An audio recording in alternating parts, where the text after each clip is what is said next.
I'm 17. The EDS is a sort of condition that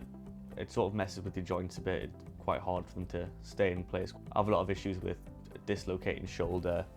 and ankle as well, which sort of pops out quite a lot, so it needs to be taped up with K tape, which is really strong stuff that sort of holds your ankle together. Other than that, really, it's just sort of the fatigue side of it, getting very tired doing things that other people would find normal. Even say if I've got a lesson on the bottom floor in school and I've got to go to the top floor,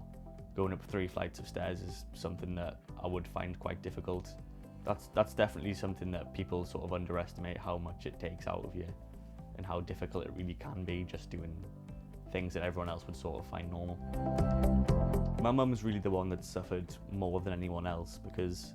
obviously me and my brother are still quite young, so it's something that we've been able to come to terms with, whereas she's left her job and she's ended up having to spend a lot of time in the house. After she had to have a hip replacement and obviously she wasn't really recovering very well, she started to notice that something was wrong. And going to as many doctors as she did, and she was just sort of getting told that there was nothing wrong and she would just recover eventually, and she didn't, was something that she's found quite hard to deal with, and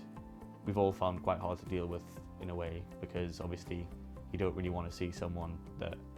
you spend so much time with and care about so much go through something like that as difficult she's had to go through,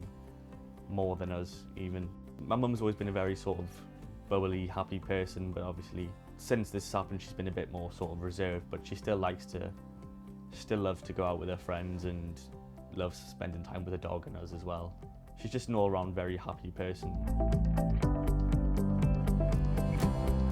There's a Facebook group that I'm a member of that kind of help people being newly diagnosed with EDS sort of get through it, and so they can talk to each other online and share tips on how they get through things personally, on how certain dislocations are normal, and if they need to go and see a doctor perhaps about certain things, because obviously if you're newly diagnosed it's quite a hard thing to come to terms with or really know what's normal and what's not.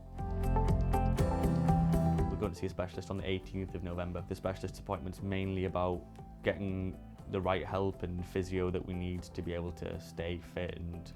strong, and hopefully ways that we can overcome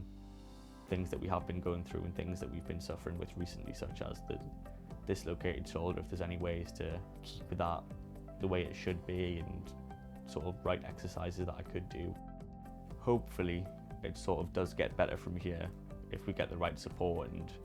right sort of physio and stay healthy, then it should be something that gets a lot better for us.